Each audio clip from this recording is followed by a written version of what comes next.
Assalamualaikum warahmatullahi wabarakatuh. Perkenalkan, nama saya Astitri Amelia dengan NIM 2011102413107. Saya akan membahas terkait penilaian status gizi.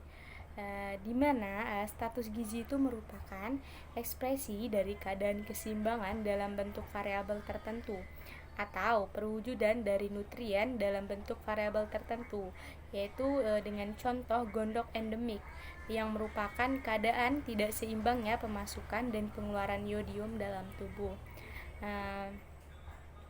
Adapun 4 bentuk malnutrisi. Yang pertama itu undernutrition, yang kedua itu specific nutrition, dan yang ketiga itu overnutrition, dan yang terakhir itu adalah imbalance. Dalam ilmu gizi ada dikenal dengan istilah kelompok resti atau kelompok resiko tinggi. Dalam hal ini rentan untuk tidak terpenuhi kebutuhan gizi mereka itu adalah remaja, dewasa, lansia, kelompok ibu hamil, kelompok ibu menyusui, bayi, prasekolah, dan usia sekolah. Berikutnya terdapat dua macam penilaian status gizi, di mana yang pertama itu penilaian status gizi secara langsung dan yang kedua itu penilaian status gizi secara tidak langsung. Untuk penilaian status gizi secara tidak langsung itu dia dibagi menjadi 4, di mana yang pertama itu antropometri, dan yang kedua itu klinis, ketiga itu biokimia, dan yang terakhir itu biofisik. Sedangkan penilaian status gizi secara tidak langsung itu dia juga dibagi menjadi 3. Yang pertama itu survei konsumsi makanan, yang kedua statistik vital, dan yang terakhir itu faktor ekologi. Nah, terdapat 2 macam ukuran antropometri. Yang pertama itu massa jaringan.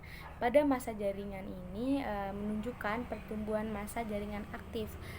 Contohnya seperti berat badan, lingkar lengan atas, dan tebal lemak bawah kulit. Selanjutnya untuk macam ukuran linier yang kedua, untuk macam ukuran antropometri yang kedua yaitu linier. Jadi pada linier ini dia menunjukkan pertumbuhan otot, tulang, dan rangka. Contohnya itu seperti tinggi badan, lingkar kepala, dan lingkar dada. Selanjutnya itu terdapat jenis parameter, di mana yang pertama itu terdapat umur, dan yang kedua itu terdapat berat badan. Jadi pada berat badan ini menggambarkan jumlah protein, lemak, air, dan mineral pada tulang. Nah, pada remaja lemak tubuh kita itu cenderung meningkat dan protein otot menurun. Jadi berat badan itu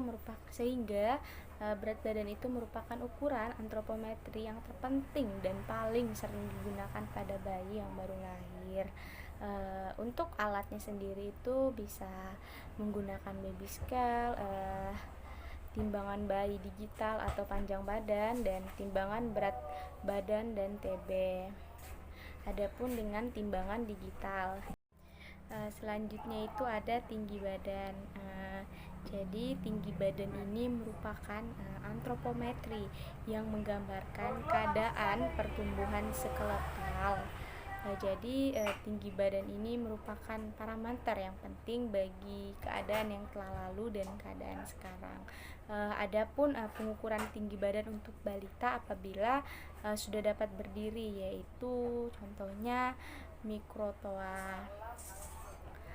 Selanjutnya ada lingkar lengan atas. Jadi lingkar lengan atas ini digunakan sebagai alternatif kalau tidak bisa ditimbang atau diukur tinggi badannya. Alatnya itu suatu pita pengukuran dari fiberglass atau sejenis kertas tertentu berlapis plastik. Nah, selanjutnya itu ada lingkar kepala. Jadi pada lingkar kepala ini dia itu memeriksa keadaan patologi dari besarnya kepala atau peningkatan ukuran kepala. Biasanya masalah yang sering dijumpai itu mengenai standar of referensi, Jadi tulang tengkorak atau lingkar kepala itu dipengaruhi oleh suku bangsa dan genetik, dan juga dipengaruhi oleh kebudayaan seperti orang Amerika Utara di mana kepala anak agak besar. Selanjutnya yaitu lingkar dada. Jadi lingkar dada ini biasanya itu dilakukan pada anak usia 2-3 tahun karena rasio lingkar kepala dan lingkar dada sama pada umur 6 bulan. Nah, untuk masalah yang sering ditemukan yaitu adalah akurasi atau pengukuran karena pernapasan anak yang tidak tertentu. Dan selanjutnya itu ada tinggi lutut. Jadi tinggi lutut ini erat kaitannya dengan tinggi badan, sehingga data tinggi badan didapatkan dari tinggi lutut. Selanjutnya itu pada lansia digunakan tinggi lutut karena pada lansia terjadi penurunan massa tulang atau bungkuk.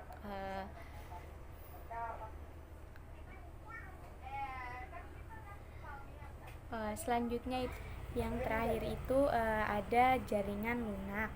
Jadi metode yang digunakan pada jaringan lunak ini untuk menilai komposisi tubuh itu ada ultrasonik, densitometri, ada teknik isotop dilation, ada metode radiologikal, dan yang terakhir itu ada total electrical body condition. Selanjutnya pada penilaian status gizi ini terdapat juga indeks antropometri, di mana indeks antropometri itu merupakan pengukuran dari beberapa parameter indeks antropometri yang merupakan rasio dari suatu pengukuran terhadap satu atau lebih pengukuran atau yang dihubungkan dengan umur. Nah, adapun beberapa indeks antropometri, yaitu yang pertama berat badan terhadap umur, tinggi badan terhadap umur, berat badan terhadap tinggi badan, lingkar lengan atas terhadap umur, indeks massa tubuh atau IMT, tebal lemak bawah kulit menurut umur, dan yang terakhir itu rasio lingkar pinggang dan pinggul. Baik, sekian dari saya, kurang dan lebihnya saya mohon maaf. Wassalamualaikum warahmatullahi wabarakatuh.